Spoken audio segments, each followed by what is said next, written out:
সুজাতা, কোথায় যাচ্ছিস? হ্যাঁ, আমি টুনটুনি দিদির বিয়েতে যাচ্ছি গো। সাজগোজ দেখো কেন? এরকম যদি আমার মেয়ে হতো না, আমি চাপকে লাল করে দিতাম।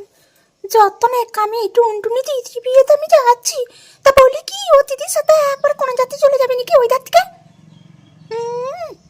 হ্যাঁ, ও দিদির সাথেই যাবো আমি, একদম কোন যাত্রী। কেন? তুমি এরকম ধরনের কথা বলো না তো। যত সব আগেকার যুগের মতন কথাবার্তা। কি হবে তা গেলে, কি হবে শুনি? তুমি তোমার নিজের মেয়েকে বলো গা, তোমার নিজের মেয়ে দেখো গা, কোন যাত্রী বরযাত্রী সব তো একসাথেই করে বেড়াচ্ছে, তখন কিছু হয় না না? আর আমি গেলেই সব দোষ, আনন্দ ঘোষ। মেয়ে কি করছে না করছে তোকে এত দেখতে হবে না। আমার মেয়ে একদম রেলের চাকরি করে, ও যা খুশি করতে পারে। তুই তো বেকার, তুই যা কিছু করবি না সবই মানুষের চোখে পড়বে। হ্যাঁ, যেটা চাকরি করে বাকরি করে তারা যা খুশি করলেও চোখে পড়বে না।